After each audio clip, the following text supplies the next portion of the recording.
Hello વિદ્યાર્થી મિત્રો, ચાલો જીવનમાં આગળ વધીએ. ખરું કે નહીં? તો આપણે લાસ્ટ લેક્ચરમાં ચેપ્ટર 2 એકમ અને માપનનો પહેલો લેક્ચર ભણ્યા હતા, જેમાં સાર્થક અંકો, સાર્થક સંખ્યા, રાઉન્ડિંગ ઓફ અને કેટલાક ન્યુમેરિકલ ભણ્યા હતા. ખરું?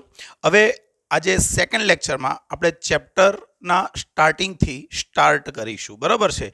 એટલે આજે આપણે જે ટોપિક ભણવાના છે એ કયા છે? ભૌતિક રાશિ અને તેના પ્રકારો, એકમ પદ્ધતિઓ, એસઆઈ પદ્ધતિના એકમો, એસઆઈ પદ્ધતિ વાપરવાના નિયમો શું છે, અને પૂરક ભૌતિક રાશિઓ કઈ છે, સમતલ કોણ, ગણ કોણ, એના વિશે આપણે માહિતી મેળવવાના છે. બિલકુલ ધ્યાનથી લેક્ચર જોવાનું, વિચારવાનું, પછી જ આગળ વધવાનું. ખરું કે નહીં? અને આ લેક્ચર તમારા ફ્રેન્ડ્સ, રિલેટિવ્સ, બીજાને પણ શેર કરી શકો છો કે જેમને પણ આનો એડવાન્ટેજ મળી રહે. ચાલો આગળ વધીએ. ચાલો વાંચો ધ્યાનથી. ભૌતિક રાશિ કોને કહેવાય? ભૌતિક રાશિ તો આપણી એક વ્યાખ્યા વાંચી લઈએ એટલે આપણને ખબર પડે. આ વ્યાખ્યા યાદ નથી રાખવાની, પણ વાંચીએ કે આપણી આસપાસ બનતી કુદરતી કે માનવ સર્જિત ઘટનાઓને સમજવા માટે, કે તંત્ર અને પરિસરના જુદા જુદા ગુણધર્મો સમજવા માટે અમુક ખ્યાલોની જરૂર પડે છે. આ ખ્યાલોને દરેકને એક નામ આપવામાં આવ્યું છે. એનું નામ છે ભૌતિક રાશિ. કોઈ પણ માણસ જન્મે એટલે આપણે એને ઓળખવાનો કેવી રીતે? એને નામ આપીને. ખરું કે નહીં? તો અહીંયા પણ આપણી આજુબાજુ જુદી જુદી ઘટનાઓ બને છે, પછી કુદરતી હોય કે માનવ સર્જિત હોય. પદાર્થો છે, આજુબાજુ તંત્ર છે, પરિસર, તંત્રની આજુબાજુનું પરિસર છે. આ પરિસરમાં જુદા જુદા ગુણધર્મો હોય. એ દરેક ગુણધર્મને ઓળખવાનો કેવી રીતે? તો ઓળખવા માટે આપણે એક ચોક્કસ નામ આપેલું છે. એ નામને એની ભૌતિક રાશિ તરીકે ઓળખવામાં આવે. એ ગુણધર્મનું શું કહેવાય? ભૌતિક રાશિ. તો આપણે દાખલા તરીકે એક ઉદાહરણ પકડીને ચાલીએ. કોઈ કે અત્યારે બહુ જ ગરમીને, ઉનાળો ચાલી રહ્યો છે ને બહુ જ ગરમી છે, તો આપણા મગજમાં તરત વાત આવી જાય કે ભાઈ શું વધારે હશે આજે? તો તાપમાન. તો તાપમાન એક ભૌતિક રાશિ છે. બરોબર કે નહીં? ચાલો પછી આપણે એવું કહીએ કે ભાઈ આપણો રૂમ છે એ કેટલા વિસ્તારમાં ફેલાયેલો છે, એટલે આપણે એનું ક્ષેત્રફળ માપીશું. કોઈ લોખંડ છે, એક લોખંડનો ગોળો લઈએ, સેમ એવો એક લાકડાનો ગોળો લઈએ, બંનેની ત્રિજ્યાઓ આકાર સરખો છે, પણ લોખંડનો ગોળો વધારે વજનવાળો હશે, પેલો ઓછા વજનવાળો હશે. વજન એક ભૌતિક રાશિ થઈ ગઈ. એવું કેમ? બંનેના કદ તો સરખા છે, તો કદ એક ભૌતિક રાશિ થઈ ગઈ. તો આપણે કહીશું કે ભાઈ લોખંડની શું વધારે છે? ઘનતા એક ભૌતિક રાશિ થઈ ગઈ. ખરું કે નહીં? તું કેટલી સ્પીડે ગાડી ચલાવે છે, સ્પીડ, વેગ, ઝડપ, એક ભૌતિક રાશિ થઈ ગઈ. આપણે કોઈ પદાર્થને ધક્કો મારવો છે તો કેટલા મૂલ્યથી, આમ કેટલા ત્વરાથી આપણે ધક્કો મારીશું, કેટલા મૂલ્યમાં ધક્કો મારીશું, અને આપણે એક બળ નામની રાશિ વડે અંદર સરખાઈ દીધું. તો ભૌતિક રાશિઓ ઘણી બધી છે. લગતા લગતા થાકી જઈશું, એટલી બધી ભૌતિક રાશિઓ છે. તો આપણે કહી શકીએ દળ, બળ, અંતર, વેગ, પ્રવેગ, કાર્ય, પાવર. બરોબર છે? ઘણી ભૌતિક રાશિ. 11-12 સાયન્સમાં આપણે કોઈ લગભગ 150-200 ભૌતિક રાશિઓ વિશે ભણવાના છીએ. બરોબર છે? એટલે ધ્યાન રાખવાનું. તો ભૌતિક રાશિ શું? એ આપણના મગજમાં ક્લિયર થવું જોઈએ કે આપણી આજુબાજુ જે ઘટનાઓ છે, પદાર્થો છે, પરિસર છે, દરેકના ગુણધર્મોને જાણવા માટે, માપવા માટે, સમજવા માટે એક ચોક્કસ નામ આપવું જરૂરી છે. એ ગુણધર્મનું નામ એટલે ભૌતિક રાશિ. હવે એ ભૌતિક રાશિને આપણે માપવી છે. ભાઈ માપવી હોય તો શું કરવું પડશે? બસ ગમે તે રીતે માપી લઈશું? આપણે ઇન્ડિયામાં અલગ માપીશું, યુએસમાં અલગ માપીશું, બીજા દેશોમાં અલગ રીતે માપીશું, એમ હશે? તો ના. દરેક આખી દુનિયામાં આંતરરાષ્ટ્રીય સ્તરે દરેક ભૌતિક રાશિને માપવા માટે એક ચોક્કસ માપ નક્કી કરવામાં આવ્યું છે. આ ભૌતિક રાશિના પ્રમાણિત માપને ભૌતિક રાશિના પ્રમાણિત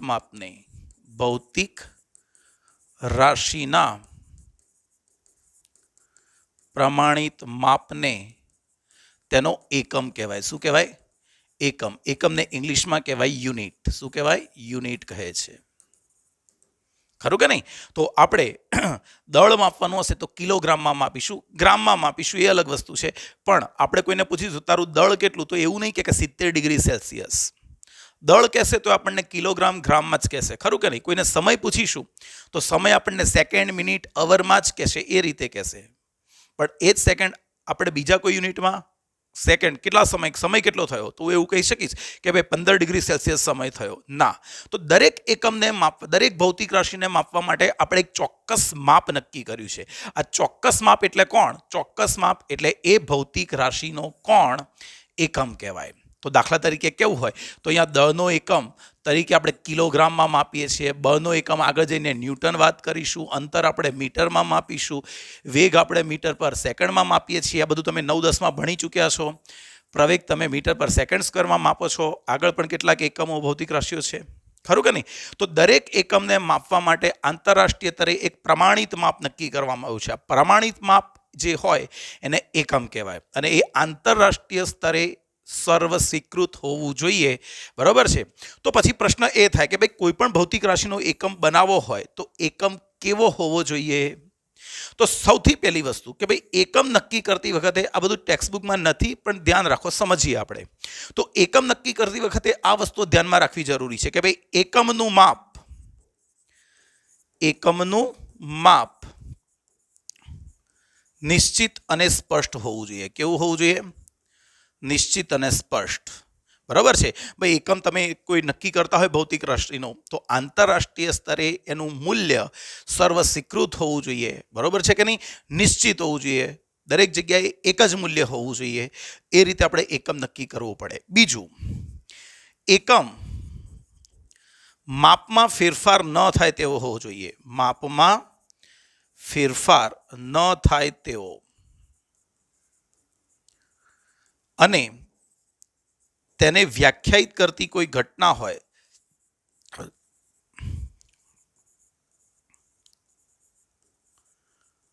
તો એ ઘટના કેવી હોવી જોઈએ? કાયમી હોવી જોઈએ. ધ્યાન રાખજો ભાઈ, બધા એકમ આપણે ગમે તે રીતે નથી લઈ લીધા. ચાલો એક ઉદાહરણ પકડીને ચાલીએ કે ઉદાહરણ તરીકે અંતરનો એકમ આપણે નક્કી કર્યો છે મીટર, બરાબર છે? ભાઈ આપણે અત્યારે જેટલી જરૂર છે એટલું જ ડિટેલમાં જઈશું, વધારે ડિટેલમાં જવાની કોઈ જરૂર નથી. તો અંતર જે છે એ મીટર એકમ નક્કી કર્યો. તો શું મીટર કેવી રીતે નક્કી કરવામાં આવ્યો? આપણે કોઈ કપડાની દુકાનમાં જઈએ તો ત્યાં મીટર પટ્ટી પેલો આટલી કાઢે છે, ખરું ને, બધું માપવા માટે. તો એ મીટર એકમ નક્કી કેવી રીતે કરવામાં આવ્યું કે ભાઈ આને 1 મીટર કેવું, ખરું કે નહીં? તો શું એમને લઈ લેવામાં આવ્યો કે વૈજ્ઞાનિકો આમ રોડ ઉપર ચાલતા ચાલતા જતા હતા અને એક સળિયો પડ્યો હતો અને એ સળિયાને કહી દીધું ભાઈ જો ભાઈ આ 1 મીટર, એવું કીધું? ના, દરેક એકમ એક ચોક્કસ ઘટના પરથી લેવામાં આવ્યો છે, ખરું કે નહીં? તો આ ઘટનાઓ તમારી એનસીઈઆરટી ટેક્સ્ટબુકમાં લખેલી છે દરેકે, પણ એ ધ્યાનમાં ખાલી વાંચી જજો તમારી જાણકારી માટે, બરાબર છે? એને ડિસ્કશન કરવાની સિલેબસમાં જરૂર નથી, એ પરીક્ષામાં નહીં પૂછાય, બરાબર છે? ખાલી જાણકારી હોવી જોઈએ આપણને, એટલે દરેક વાંચી જજો, અંદરથી તમને આઈડિયા આવી જશે. તો અંતરનો એકમ મીટર નક્કી કરવો છે તો મીટર નક્કી કરવા માટે એક ઘટના છે. કઈ ઘટના? તો ભાઈ ઘટના એ છે કે શૂન્યાવકાશમાં જે પ્રકાશ છે એ પ્રકાશે આટલા સમયમાં, કેટલા સમયમાં? 299, 792, 458 સેકન્ડ. એક સેકન્ડના આટલા ભાગમાં જેટલું અંતર કાપ્યું હોય, 1 સેકન્ડ નહીં, 1 સેકન્ડનો આટલામો ભાગ, એમાં જેટલું અંતર કાપ્યું હોય એટલા અંતરને 1 મીટર કહેવાય. આટલા સમયમાં જે અંતર કાપે પ્રકાશ, એ ક્યાં પણ? શૂન્યાવકાશમાં, કોઈ માધ્યમમાં નહીં, શૂન્યાવકાશમાં આટલા સમયમાં જેટલું અંતર કાપે એટલું અંતર 1 મીટર હોવું જોઈએ. તો 1 મીટરને વ્યાખ્યાયિત કરવા માટે આપણે એક ઘટના લીધી. કઈ ઘટના? પ્રકાશે શૂન્યાવકાશમાં કાપેલું અંતર. આ ઘટના હંમેશા માટે કાયમી હોવી જોઈએ. પછી પ્રકાશના મૂળ ઉપર આધાર ના હોવો જોઈએ કે ભાઈ ઉનાળો છે, ગરમી વધારે લાગે છે તો આજે ઓછું અંતર કાપીશ, શિયાળો આવશે ત્યારે વધારે કાપી લઈશ, ખરું ને, એક્સરસાઇઝ કરવા માટે. એવું ના હોય. આ જે ઘટના છે કેવી છે? કાયમી હોવી જોઈએ. કોઈ આજે માપશે કે વર્ષો પછી માપશે તો પણ આ એકમ નિશ્ચિત જ હશે. એટલે બીજો મુદ્દો શું ધ્યાનમાં રાખવો જોઈએ કે ભાઈ એકમ કેવો હોવો જોઈએ? તમે એને ગમે ત્યારે માપો, એના માપમાં ફેરફાર ન થાય તેવો હોવો જોઈએ. અને એકમને વ્યાખ્યાયિત કરતી કોઈ ઘટના હોય તો ઘટના કેવી હોવી જોઈએ? કાયમી હોવી જોઈએ, ખરું કે નહીં? ચાલો, ત્રીજો મુદ્દો શું છે? ભાઈ એકમની પ્રતિકૃતિ સહેલાઈથી થાય તેવી હોવી જોઈએ. સહેલાઈથી થાય તેવી હોવી જોઈએ. આનો મતલબ શું? કે ભાઈ આપણે એકમ નક્કી કરવા છે પણ કોઈ ભૌતિક રાશિનો એક જ એકમ ના હોય. પ્રતિકૃતિ એટલે શું? એની હમશકલ. એક જ ભૌતિક રાશિના જુદા જુદા એકમો હોઈ શકે. જેમ કે સમય. ભાઈ સમય શામાં માપી શકો? સમય સેકન્ડમાં મપાય, મિનિટમાં મપાય, કલાકમાં મપાય, દિવસમાં મપાય, અઠવાડિયામાં મપાય, પખવાડિયામાં મપાય, મહિનામાં મપાય, વર્ષમાં મપાય, દાયકાઓમાં મપાય અને સૈકાઓમાં પણ મપાય, ખરું કે નહીં? તો આ બધા સમયના જ એકમ બોલી ગયો હું. પણ એક એકમમાંથી જ્યારે બીજા એકમમાં આપણે જવું હોય, એક એકમમાંથી બીજા એકમમાં જવું હોય તો આપણે સહેલાઈથી જઈ શકીએ એ રીતે એકમો બનાવવા જોઈએ. જેમ કે આપણને ખબર છે કે ભાઈ 1 કલાક એટલે કેટલી મિનિટ છે? 60. સમયનો જે એકમ છે ને ભાઈ, કલાક પણ સમયનો છે ને મિનિટ પણ સમયનો છે. અને 1 મિનિટ એટલે કેટલા સેકન્ડ આપણે પાડી દીધું? 60 સેકન્ડ. તો કોઈ મને કહે કે ભાઈ 2 કલાક એટલે કેટલી સેકન્ડ? તો હું ફટફટ કરીને કહી દઈશ કે ભાઈ 2 ગુણ્યા 60 ગુણ્યા 60 એટલે 7200 સેકન્ડ. એક એકમમાંથી બીજા એકમમાં આવવું છે, કલાકને સેકન્ડમાં ફેરવવું છે, સેકન્ડને મિનિટમાં ફેરવવું છે, તો આપણે સહેલાઈથી એક એકમમાંથી બીજા એકમમાં જઈ શકીએ એ જ રીતે એકમો બનાવવા જરૂરી છે. ખરું કે નહીં? મોટાભાગના એકમો આપણે એમ જ બનાવેલા છે અને જનરલી જોવા જઈએ તો આપણે 10ના ગુણકમાં જ બનાવેલા છે. ખરું? સમય માટે 60 રીતે ભાગ પાડતા જઈએ છીએ અને આપણે નક્કી કરીએ છીએ. ખરું કે નહીં? તો ભૌતિક રાશિ એટલે શું? ભૌતિક રાશિનો એકમ એટલે શું અને એકમ કેવો હોવો જોઈએ એ આપણે ભણ્યા. નેક્સ્ટ, હવે વાત કરીએ ભૌતિક રાશિના પ્રકારોની. શું વાત કરીએ? ભૌતિક રાશિના પ્રકારોની. ચાલો, ભૌતિક રાશિના પ્રકારો કોને કહેવાય? ભાઈ જનરલી જો કોઈ પણ વસ્તુના પ્રકારો પાડવાના હોય, કોઈ પણ રાશિના કોઈ પણ ગુણધર્મના, તો અનેક રીતે પડે. ક્રાઇટેરિયા જોવાનો અલગ અલગ હોય. આપણે અત્યારે પ્રકારો પાડીએ છીએ, આગળ જઈને પણ અલગ પાડીશું. અત્યારે એના જે એકમો પાડીએ છીએ એ ભૌતિક રાશિના એમની મૂળભૂત અને સાધિત તરીકે પાડી છે. આગળ જઈને દિશાની દ્રષ્ટિએ પાડીશું તો સદિશ આવશે. બરોબર છે? ધ્યાન રાખજો. તો અત્યારે વાત કરીએ કે ભૌતિક રાશિના પ્રકારો. એમાં સૌથી પહેલા છે મૂળભૂત ભૌતિક રાશિઓ. એને ઇંગ્લિશમાં કહેવાય ફંડામેન્ટલ ક્વોન્ટિટી. શું કહેવાય? Fundamental physical quantity. યાદ રાખજો, ઇંગ્લિશમાં પણ નામ આવડવા જરૂરી છે. તો ફંડામેન્ટલ ભૌતિક રાશિઓ, બીજી છે સાધિત ભૌતિક રાશિઓ અને ત્રીજી છે પૂરક ભૌતિક રાશિઓ. ચાલો, મૂળભૂત ભૌતિક રાશિઓ કોને કહેવાય એ સમજવાનો પ્રયત્ન કરીએ કે ભાઈ ભૌતિક રાશિઓ કેટલી છે? અસંખ્ય. તમે ગણતા ગણતા થાકી જશો એટલી બધી. દળ, અંતર, સમય, વેગ, પ્રવેગ, કાર્ય, બળ, વેગમાન, દબાણ, અસંખ્ય ભૌતિક રાશિઓ છે, ઘણી બધી. તો દરેક એકમને, દરેક ભૌતિક રાશિને માપવું હોય તો આપણે શું નક્કી કરવો પડશે? એનો એકમ નક્કી કરવો પડશે. ખરું કે નહીં? હવે ઘણી બધી ભૌતિક રાશિઓ છે. જો દરેક માટે એકમ બનાવ્યા કરીશું તો કેટલા એકમો બનશે? કેટલા માપો યાદ રાખવા પડશે? ખરું કે નહીં? તો ધ્યાન રાખો કે બધી ભૌતિક રાશિઓના એકમો બનાવવાની જરૂર નથી. કેમ? એક ઉદાહરણ આપી દઉં તો તમને ખબર પડી જશે. માનો કે રંગની વાત કરીએ. રંગ, બરાબર છે? આપણે નાના હતા ત્યારે સ્કૂલમાં ડ્રોઈંગ નો લેક્ચર હોય એટલે સર કહેતા કે ભાઈ પેલા વોટર કલર લેતા આવજો. તો વોટર કલરમાં આપણે જતા હતા તો જનરલી એક બોક્સ હતું ને બોક્સમાં રેડ કલર હતો, બ્લુ કલર હતો, યલો અથવા ગ્રીન કલર હતો. ગ્રીન ને યલો બંને આવતા હતા પણ આપણે જનરલી ચાલો ગ્રીન પકડીને ચાલુ છું અત્યારે. આ કલર હતો. ખરું? RVG. પણ તમારે કેસરી કલર પૂરવો હોય તો તમે શું કરતા? કેસરી કલરની તો બોટલ જ નથી અંદર. માની લો કે યલો કલરની બોટલ ચાલો તમને આપી દઉં, તો યલો કલરની બોટલ પણ મૂકી આપતા હતા. એક વ્હાઇટ હતો ને એક સફેદ હતો, બ્લેક હતો કદાચ. ખરું કે નહીં? ઓકે, તો આપણી પાસે આટલા જ રંગ હતા. પણ સ્કૂલમાં જ્યારે સૂર્યનો પ્રકાશ પડતો હોય તો એનો તો આપણે નારંગી રંગથી બતાવવાનો હતો, કેસરી રંગથી બતાવવાનો હતો. ખરું કે નહીં? ગુલાબી રંગની જરૂર હતી. માની લો કે પર્પલ કલરની જરૂર છે. તો આ બધા કલર એ તો બોક્સમાં હતા નહીં, તો આપણે પૂરતા હતા કેવી રીતે? તો આપણે શું કરતા હતા ખબર છે? જો મારે નારંગી રંગ જોઈએ તો હું લાલ રંગ અને પીળો રંગ મિક્સ કરીશ તો નારંગી રંગ બની જશે. ખરું કે નહીં? મારે બીજો કોઈ કલર જોઈએ છે તો આપણે મિક્સ કરી આ બધા રંગો એકબીજા સાથે મિક્સ કરી મારે જોઈએ છે ચાલો પર્પલ કલર ટાઈપ, તો પર્પલમાં હું બ્લુ જોડે થોડોક રેડ અને ગ્રીન મિક્સ કરીશ તો મને પર્પલ કલર મળી જશે. ખરું કે નહીં? તો શું રંગો ત્રણ આટલા જ છે? ના ભાઈ, રંગો તો ઘણા બધા છે. પણ બધા રંગો માટે અલગથી બોટલ બનાવવાની જરૂર નથી. ખરું કે નહીં? આ સેમ વસ્તુ કમ્પ્યુટરમાં વિચારો કે ભાઈ કમ્પ્યુટરમાં કેટ્રીજ આવે, ખબર છે ને? કમ્પ્યુટરમાં પ્રિન્ટ કાઢીએ, કલર પ્રિન્ટ, તો અંદર કેટ્રીજ આવે જુદા જુદા રંગની. એ 3 જ કેટ્રીજ હોય. પણ શું કમ્પ્યુટરમાંથી એ 3 જ રંગની પ્રિન્ટ નીકળે? નહીં, ઘણા બધા રંગની પ્રિન્ટ નીકળે. કેમ? તો આપણે કહી શકીએ કે ભાઈ એ 3 એકબીજા જોડે મિક્સ કરી અને કલર બનાવતા હોય. તો આ જ રીતે આપણે બધા રંગ બનાવવાની જરૂર નથી. અમુક ઓછામાં ઓછા રંગ બનાવી લઈએ અને એમને મિક્સ કરીને જ્યારે બીજા રંગ બનાવીશું. ખરું કે નહીં? તો જે આપણે બનાવ્યા, મૂળભૂત રીતે બનાવ્યા, આ આપણા મૂળભૂત રંગો.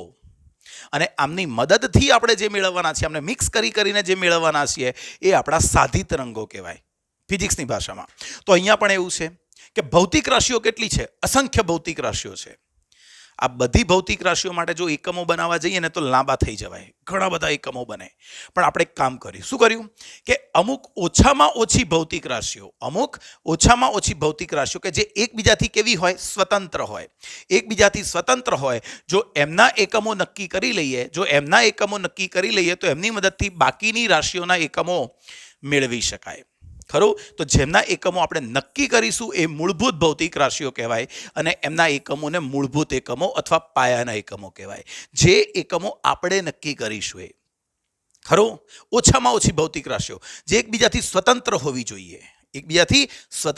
જોઈએ. જ્યારે એ મૂળભૂત રાશિઓ પરથી મૂળભૂત રાશિઓને મિક્સ કરીને જે રાશિઓ બનાવીશું એને આપણે સાધિત રાશિઓ કહીશું અને એના એકમોને સાધિત એકમો કહીશું. શું કહીશું? સાધિત એકમો. ક્લિયર થયું? તો દાખલા તરીકે અહીં લખવું હોય તો આપણે અમુક રાશિઓ કરી છે કે દળ છે, અંતર છે, સમય છે, વિદ્યુત પ્રવાહ છે. આ બધી મૂળભૂત રાશિઓ છે. બીજી પણ છે. અહીંયા દળ તરીકે એનો એકમ આપણે કેજી લઈએ છીએ, અંતરનો એકમ મીટર, સમયનો એકમ સેકન્ડ, પ્રવાહનો એકમ એમ્પિયર. તો આ બધી મૂળભૂત રાશિઓ છે કે જેમના એકમો આપણે નક્કી કર્યા છે અને એની મદદથી માનો આપણે બીજી રાશિઓ બનાવી છે. તો વેગ. વેગ બરાબર શું લખીએ છીએ? સ્થાનાંતર ભાગ્યા સમય. સ્થાનાંતર એટલે બે પદાર્થો વચ્ચેનું ટૂંકું અંતર, બે બિંદુઓ વચ્ચેનું. તો સ્થાનાંતર એક મૂળભૂત રાશિ છે, સમય એક મૂળભૂત રાશિ છે, પણ બંનેનો ભાગાકાર કરીશું તો વેગ આવી જાય. તો આપણે આનો એકમ, વેગનો એકમ અલગથી બનાવવાની જરૂર નથી. સ્થાનાંતરનો એકમ મીટર, સમયનો એકમ સેકન્ડ. તો કોઈ મને વેગનો એકમ પૂછશે તો હું એને કહીશ મીટર પર સેકન્ડ.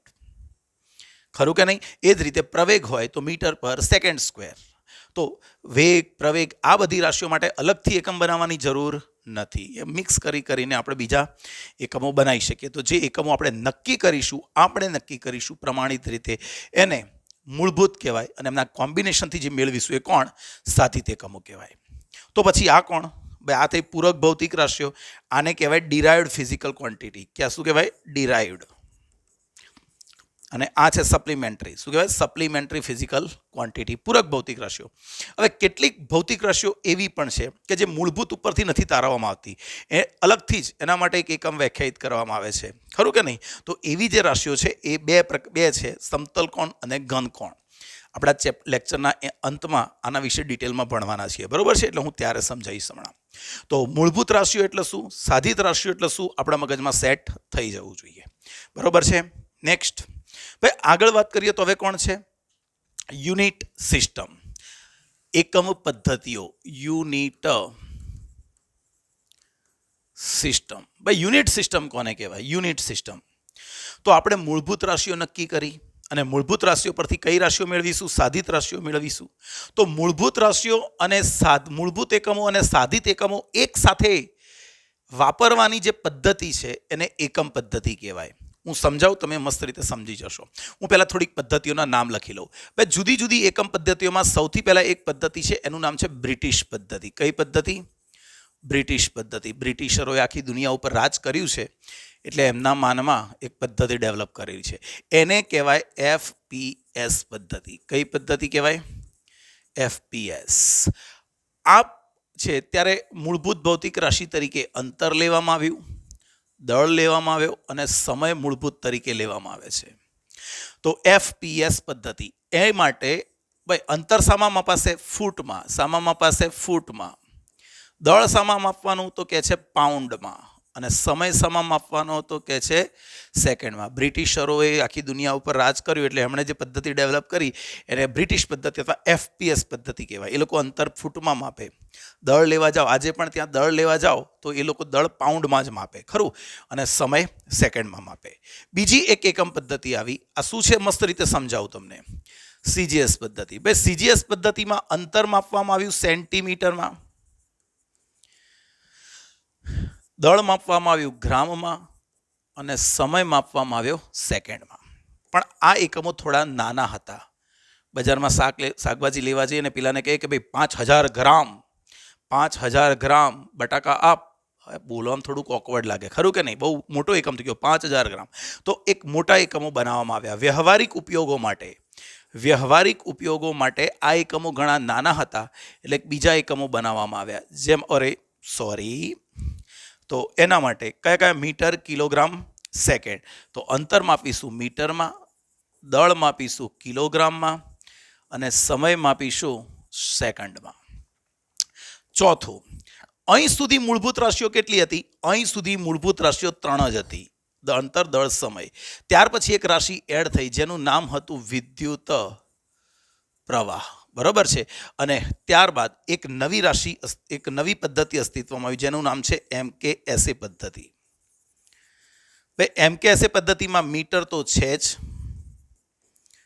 કિલોગ્રામ પણ છે, સેકન્ડ પણ છે, પણ એક વધારાની રાશિ એડ થઈ જેનું નામ શું હતું? એમ્પિયર. શું હતું? એમ્પિયર. એનો એકમ એમ્પિયર હતો. ભૌતિક રાશિનું નામ વિદ્યુત પ્રવાહ હતું. અને લાસ્ટ ઈસવીસન 1971 થી international bureau of waits and major, ખરું, એણે એક ડિફાઇન કરેલી છે સિસ્ટમ ઇન્ટરનેશનલ. કઈ સિસ્ટમ? International units. તો એમાં SI પદ્ધતિ કહેવાય, ને ટૂંકમાં શું કહેવાય? SI પદ્ધતિ. અને આ SI પદ્ધતિમાં 7 મૂળભૂત એકમો છે. કેટલા? 7 મૂળભૂત એકમો અને 7 મૂળભૂત રાશિઓ વ્યાખ્યાયિત કરવામાં આવી છે. તો આ એક એકમ પદ્ધતિ છે. હવે એકમ પદ્ધતિ કેમ ડિફાઇન કરવામાં આવી એ તમને સમજાવું. એક વસ્તુ તમે સમજો છો કે આપણે અત્યારે ઉનાળાની સિઝન ચાલે છે, તો આપણે શું કરીએ છીએ? રસ કાઢે છે, કેરીનો રસ અને મસ્ત બાજરાનો રોટલો. કેવું લાગે ખાઈએ તો? મસ્ત લાગે ને? સારું લાગે? ના લાગે ભાઈ, ખરું કે નહીં? ઓકે, તો શું કરીએ છીએ? આપણે દાળ ભાત રોટલી શાક ખાતા હોઈએ છીએ ઘરમાં. ગુજરાતી કિચનમાં દાળ ભાત રોટલી શાક બનતું હોય ને ખાતા હોઈએ. તો આપણે શું કરીએ છીએ? રોટલી ભાત સાથે ખાઈ કાઢીએ, બરોબર, અને શાક અને દાળ એકબીજા સાથે મિક્સ કરીને ખાઈ જઈએ. સાચું? ના, ખરું કે નહીં? આપણે કે ખીચડી બને તો જ મમ્મી જોડે દાળ બનાવે. સાચું કે ખોટું? આ બધું બોલવું એક ખોટું છે. એક પરંપરા છે કે ભાઈ રોટલી શાક જોડે ખવાય અને દાળ ભાત જોડે ખવાય. ભેગું કરીને મિક્સ કરીને ખાવું હોય તો છૂટ છે, હા ભાઈ, કોઈને. પણ આ તો જસ્ટ એક પરંપરા અનુસાર કે રોટલી શાક સાથે ખવાય ને દાળ ભાત જોડે ખવાય, ખીચડી જોડે કઢી જ ખવાય. રસ, કેરીના રસ સાથે કાં તો રોટલી હોય કાં તો પૂરી હોય, ખરું કે નહીં? તો આ એક પરંપરા છે. તો અહીંયા પણ એવું છે કે એકમ પદ્ધતિ શું છે? એક એકમો વાપરવાની પરંપરા. એકમ પદ્ધતિ શું છે? એકમો વાપરવાની પરંપરા. તમે જ્યારે ફિઝિક્સમાં દાખલા ગણશો ત્યારે ઘણા બધા ભૌતિક રાશિઓ તમને આપેલી હશે. કેટલીક કિલોગ્રામમાં પણ આપેલી હોય, અંતર તમને સેન્ટીમીટરમાં આપેલું હોય, સમય તમને મિનિટમાં આપેલો હોય, પણ આ બધાનો ગુણાકાર કરવાનો થાય ત્યારે યાદ રાખજો. માની લો કે અંતર x તમને આપેલું છે 5 મીટર અને દળ m તમને આપેલું છે સપોઝ 500 ગ્રામ, બરોબર છે. હવે આ બંનેનો ગુણાકાર કરવો હોય તો શું કરવાનું? આ મીટર જોશો તો MKS પદ્ધતિ અથવા SI પદ્ધતિનો છે, અને આ દળ જોશો તો ભાઈ દળ તો CGS પદ્ધતિનું છે ગ્રામમાં. તો જ્યારે આ બંનેનો ગુણાકાર કરવો હોય તો ડાયરેક્ટ ગુણાકાર કરી દેશો તો ચાલી જશે. રોટલી શાક દાળ ભાત બધું એક સાથે મિક્સ કરીને ખાઈ જશો તો ચાલી જશે, પેટ તો ભરાઈ જશે, પણ દેખાવમાં સારું નહીં લાગે. એટલા માટે આપણે શું કરીશું? તો આ MKS એકમ છે અને આ CGS છે. એટલે જ્યારે આ બંનેનો ગુણાકાર ભાગાકાર જે બી કરવાનું થાય તો કાં તો બંનેને MKSમાં ફેરવી કાઢો. MKS જો MKSમાં રાખવું હોય તો હું શું કરીશ? આને 5 નો 5 જ રાખીશ અને આને કેજીમાં ફેરવીશ, એટલે 0.5 kg થઈ જશે અને પછી ગુણાકાર કરીશ. કે ના સર, હું તો CGSમાં રાખીશ. ઓકે ભાઈ, તો CGSમાં રાખવું હોય તો આને ગ્રામ રાખો, પણ આને ગુણાકાર કરતા પહેલા સેન્ટીમીટરમાં ફેરવી કાઢવું, 500 સેન્ટીમીટર, અને પછી ગુણાકાર કરવો. ખ્યાલ આવ્યો કે ના આવ્યો? તો જ્યારે આપણે 11th 12th સાયન્સમાં ગુણાકાર ભાગાકાર કરીશું ભૌતિક રાશિઓના, ત્યારે ધ્યાન રહે આપણને બિલકુલ કે એકમોને એક જ એકમ પદ્ધતિમાં ફેરવવાના અને પછી જ એમનો ગુણાકાર ભાગાકાર કરવાનો. ના કરીએ તો ના ચાલે ભાઈ, ચાલે, પણ પછી ચોપડીની પાછળ જે જવાબ હોય ને એ નહીં આવે, યાદ રાખજો, બરોબર છે? એટલા માટે કાં તો CGSમાં ફેરવી દો કાં તો MKS અથવા SIમાં ફેરવી દો. 99% કિસ્સામાં MKS પદ્ધતિમાં અથવા SI પદ્ધતિમાં જ એકમો ફેરવેલા હશે.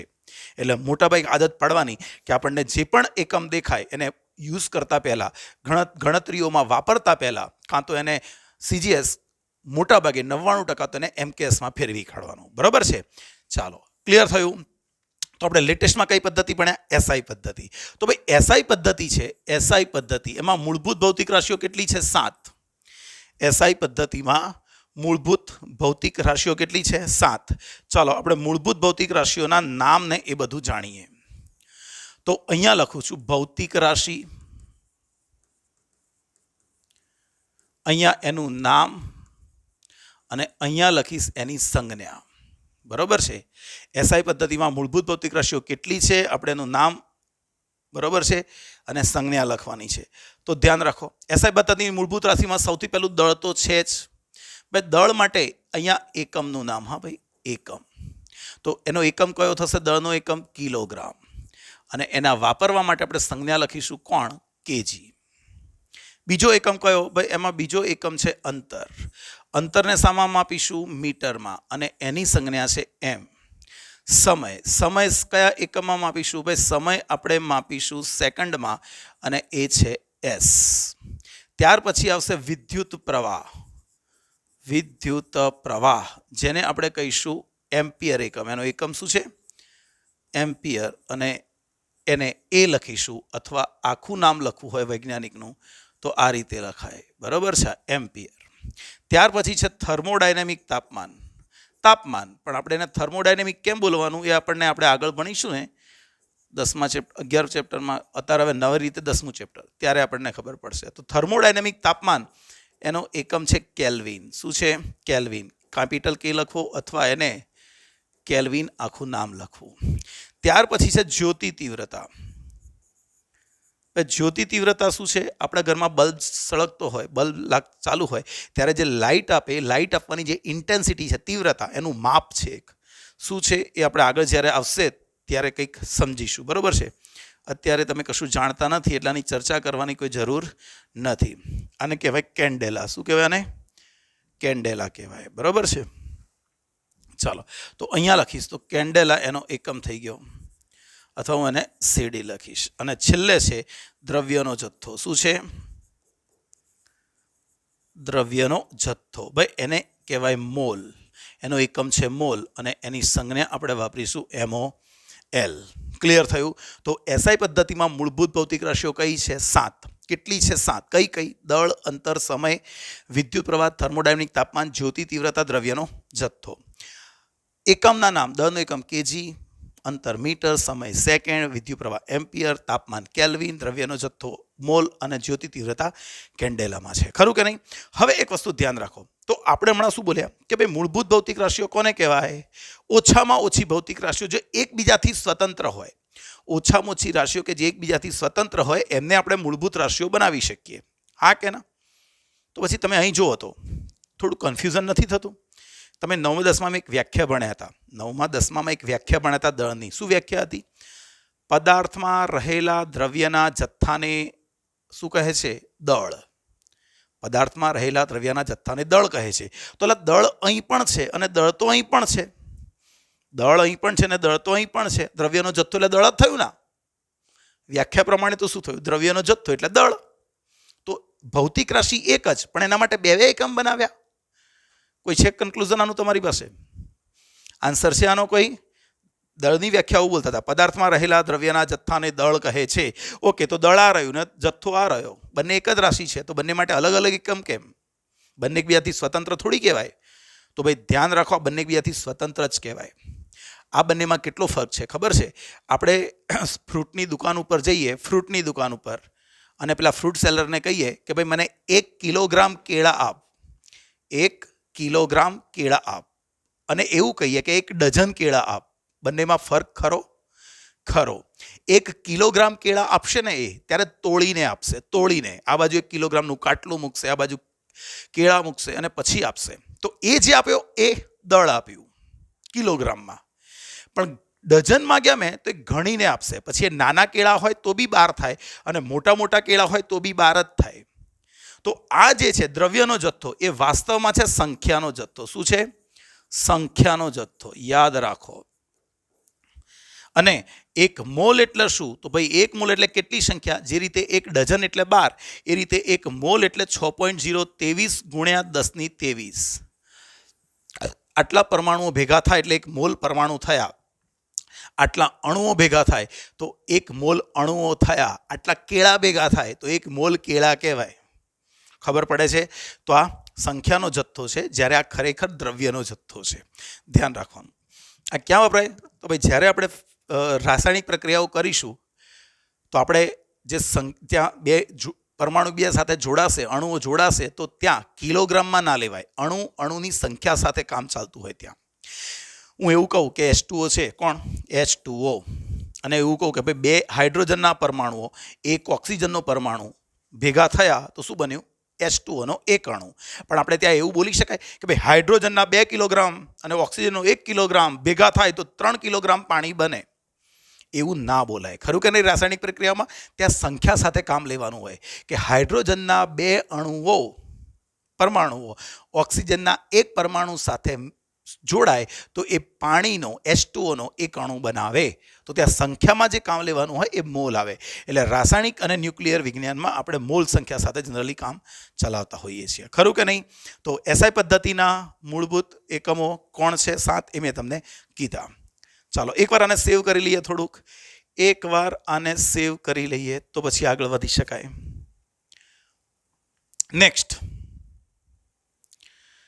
ચાલો ભાઈ, આગળ શું છે? SI પદ્ધતિ વાપરવાના નિયમો. શું છે ભાઈ? SI પદ્ધતિ વાપરવાના નિયમો છે.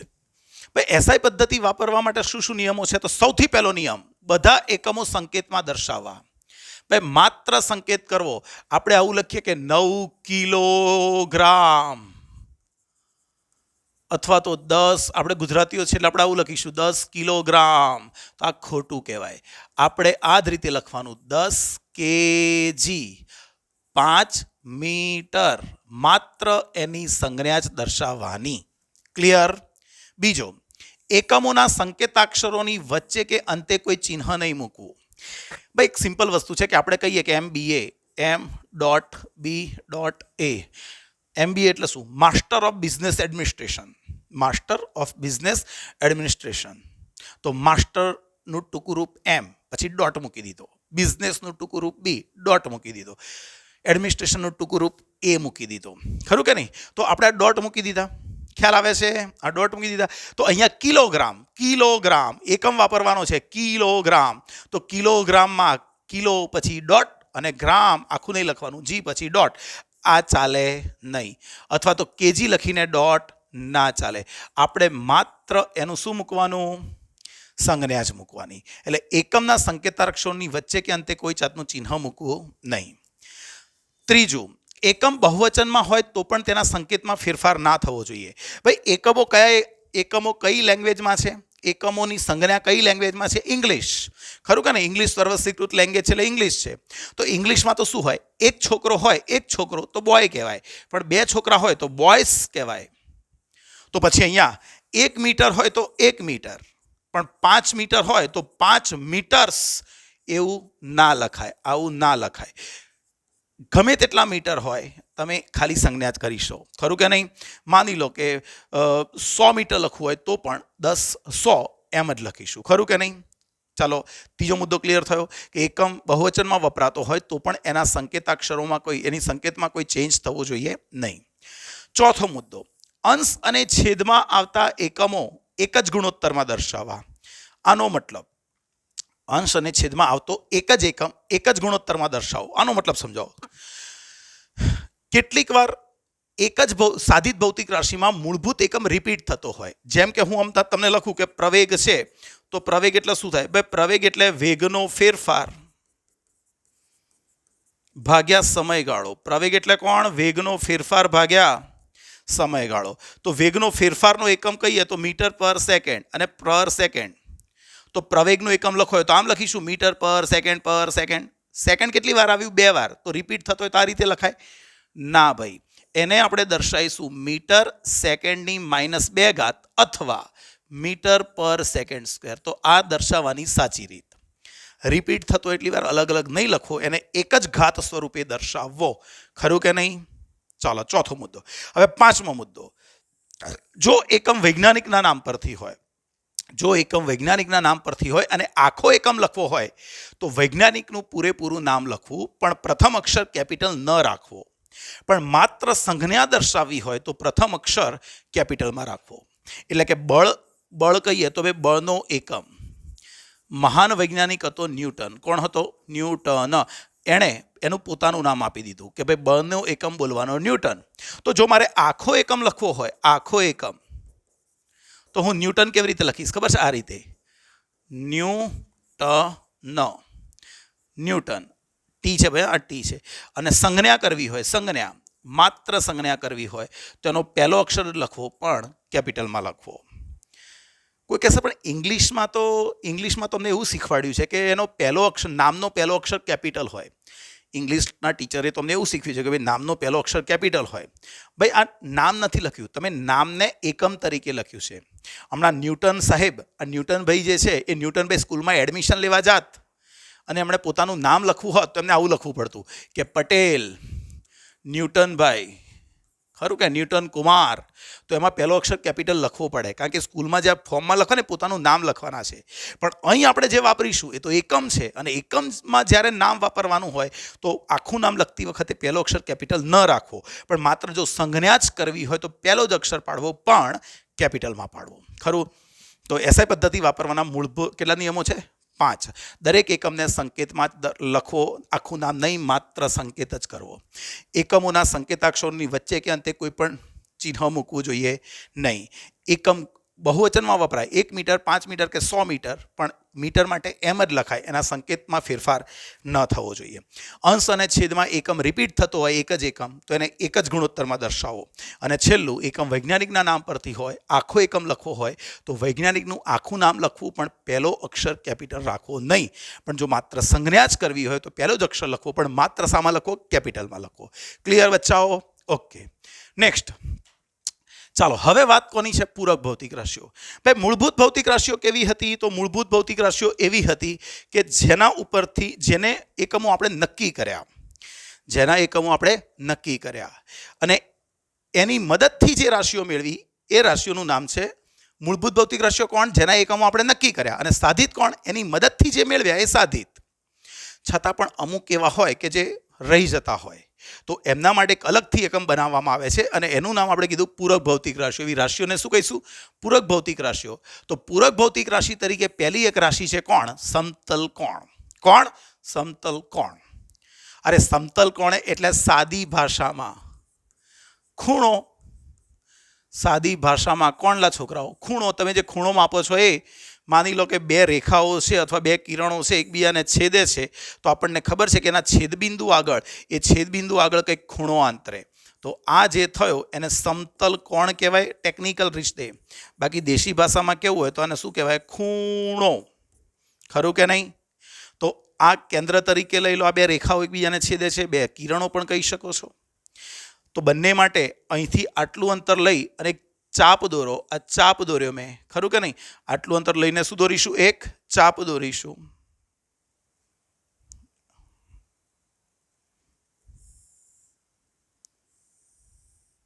બરોબર છે?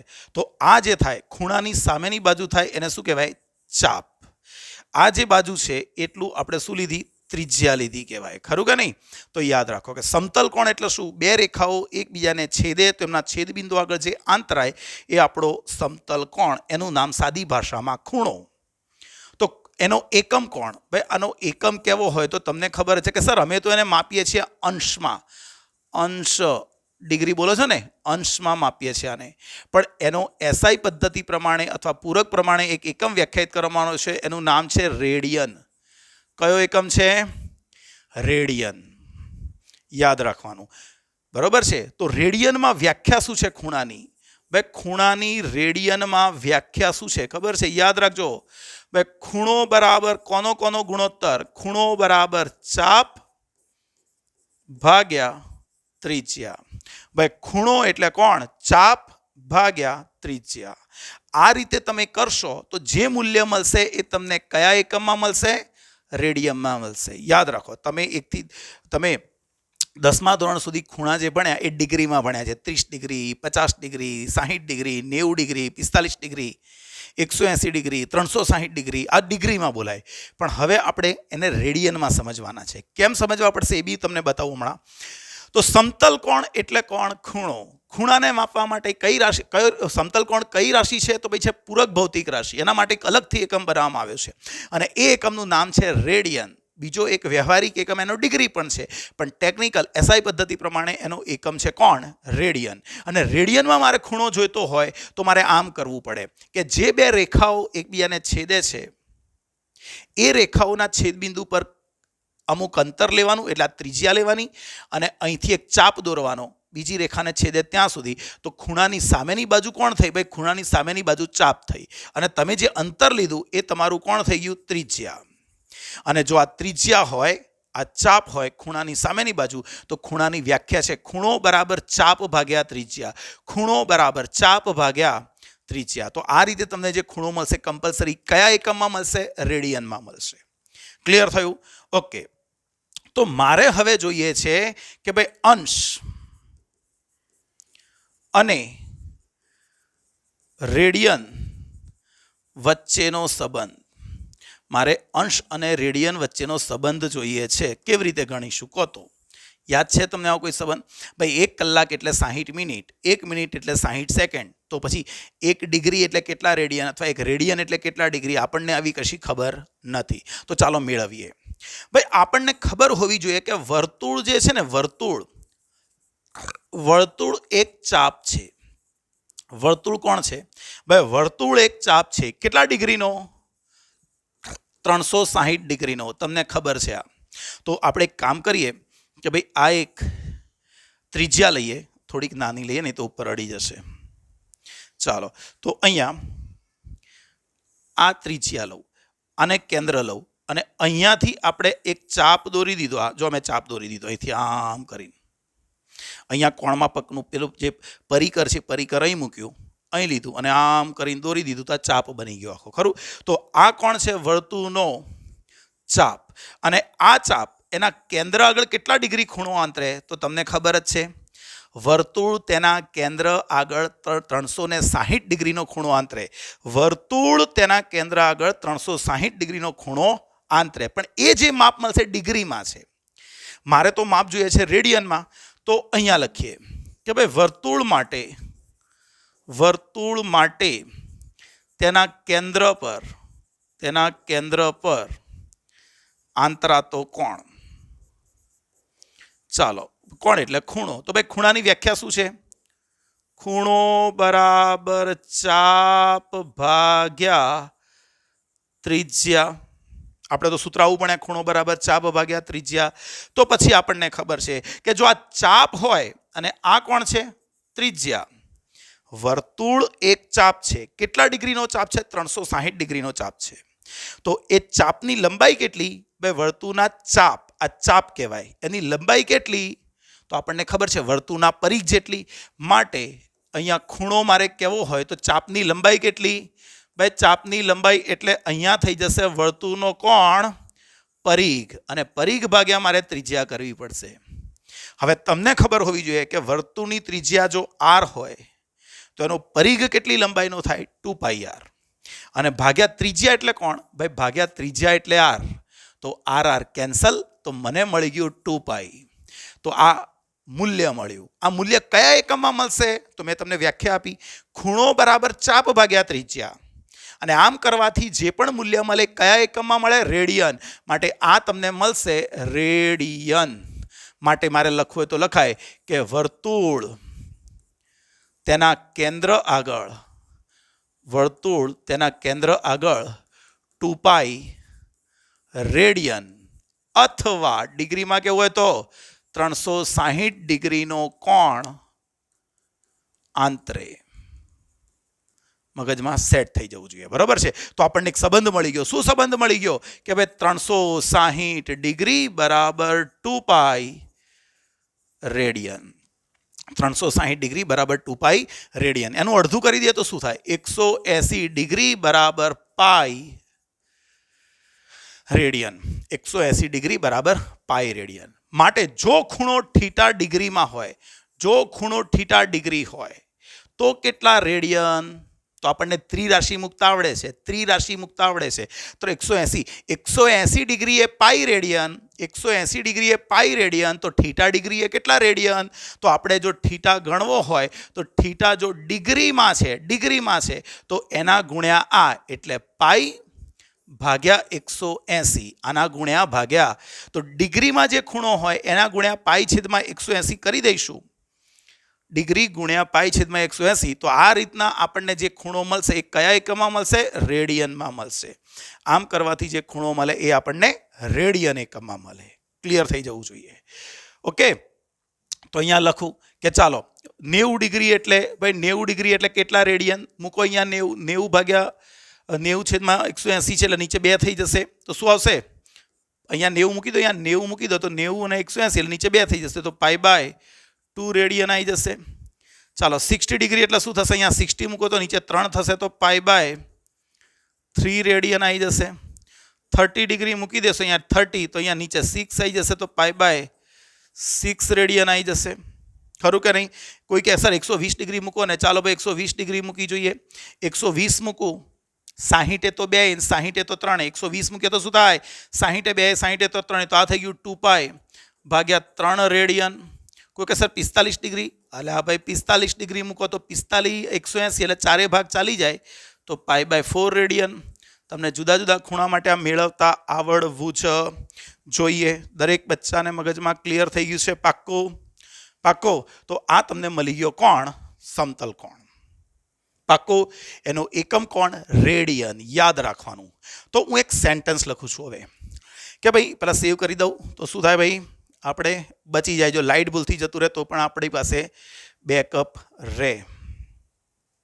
હવે અહીંયા એક સેન્ટેન્સ લખું છું, ધ્યાન રાખજો, નોંધ તરીકે. હા, એકલો ખૂણો હંમેશા રેડિયનમાં મૂકવો. ભાઈ આ શું લખ્યું મેં નોંધ તરીકે? એકલો ખૂણો હંમેશા રેડિયનમાં મૂકવા. એકલો કેવો ભાઈ? હું સમજાવું તમને. એક ઉદાહરણ આપું તો તમે મસ્ત રીતે સમજી જશો આ વાક્ય. જો x બરાબર 10 મીટર અને થીટા બરાબર 30 ડિગ્રી હોય તો એક y બરાબર x સાઇન થીટા શોધો અને 2 y બરાબર x થીટા શોધો. આપણને x ની વેલ્યુ મીટરમાં આપી છે, થીટાની વેલ્યુ 30 ડિગ્રીમાં આપી છે, અને એવું કહે છે કે y બરાબર x સાઇન થીટા શોધો અથવા y બરાબર x થીટા શોધો. તો અહીંયા જુઓ તો આ પહેલા કિસ્સામાં જુઓ તો ભાઈ પહેલા કિસ્સામાં શું છે? x sine theta. અહીંયા થીટા એકલો નથી. તમે 9મા 10મા ધોરણમાં થીટાને કોની સાથે વાપર્યો? ત્રિકોણમિતીય વિધેયો સાથે. ત્રિકોણમિતીય વિધેયો એટલે સાઇન, કોસ, ટેન, કોટ, કોસેક, સેક. આની સાથે તમે થીટા વાપર્યો. તો એ એકલો થીટા ના કહેવાય, એ થીટા ત્રિકોણમિતીય વિધેયો સાથે છે એવું કહેવાય.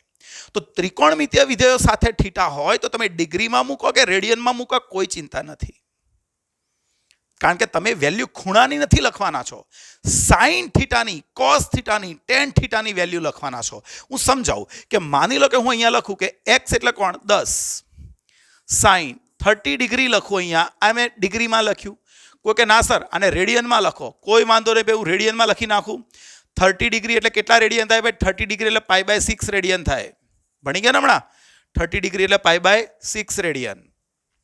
ઓકે, તો પછી અહીંયા ભાઈ 10 તો 10 જ છે અને અહીં પણ 10 તો 10 જ છે.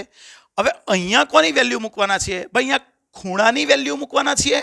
ના, ખૂણાની વેલ્યુ નથી મૂકવાના. ખૂણા માટે સાઇનની વેલ્યુ મૂકવાના છીએ. ખૂણા માટે સાઇનની વેલ્યુ મૂકવાના છીએ. અને સાઇનની 30 ડિગ્રી માટે કિંમત થાય 1/2. સાઇનની 30 ડિગ્રી માટે કિંમત થાય 1/2. કોઈ કે સર અહીંયા ભાઈ અહીં પણ સેમ એવું છે. હું ખાલી પાઈ બાય 6 નથી મૂકવાનો. પાઈ બાય 6 રેડિયન છે પણ હું એની કિંમત નથી મૂકવાનો. પાઈ બાય 6 રેડિયન માટે સાઇનની કિંમત મૂકવાનો છું અને સાઇન એ પણ 1/2 જ થાય. તો તમે સાઇન 30 લખો કે સાઇન પાઈ બાય 6 લખો, 1/2 જ થાય. માટે અહીં પણ જવાબ 5 આવે અને અહીં પણ જવાબ 5 જ આવે. બંને કિસ્સામાં જવાબ 5 જ આવે. કેમ? અહીં તમે ખૂણો એકલો નથી મૂક્યો. એકલો ખૂણો નથી મૂક્યો, ખૂણો ત્રિકોણમિતીય વિધેયની અંદર છે. એટલે તમે જે કિંમત મૂકવાના છો એ ખૂણાની ડાયરેક્ટ નથી મૂકવાના. અહીંયા 30 નથી લખવાનો, અહીંયા π/6 નથી લખવાનો. હું એ ખૂણા માટે સાઇનની કિંમત લખવાનો છું. માની લો કે અહીંયા કોઝ હોત તો એ ખૂણા માટે હું અહીંયા કોઝની કિંમત લખતો √3/2. બરાબર છે. તો આવા કિસ્સામાં તમે એને ડિગ્રીમાં મૂકો કે રેડિયનમાં મૂકો, બંને ચાલશે. પણ અહીંયા વાત કહું કે y બરાબર x ઇન્ટુ થીટા છે.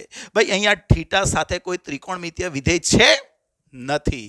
થીટા એકલો છે, એમાં કોઈ ત્રિકોણમિતીય વિધેય નથી. તો હું આવી રીતે લખું કે x એટલે 10 અને થીટા એટલે 30 ડિગ્રી, તો આ ખોટું કહેવાય. આવું ચાલે નહીં.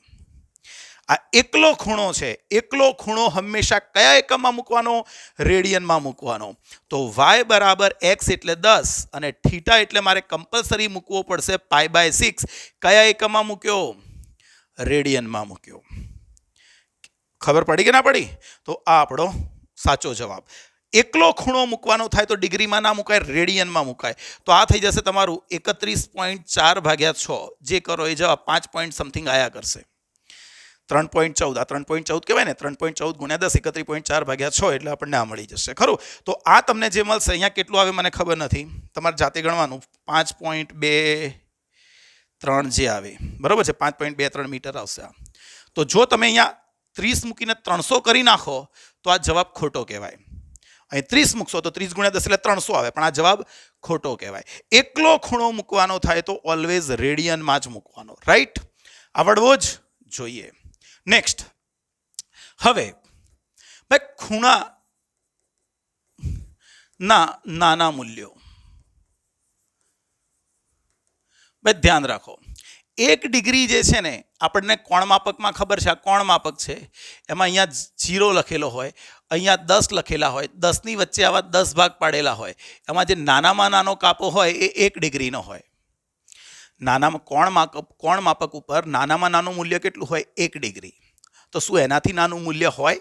હોય, એનાથી પણ નાનું મૂલ્ય હોય. તો 1 ડિગ્રીના 60 સરખા ભાગ પાડવામાં આવે છે.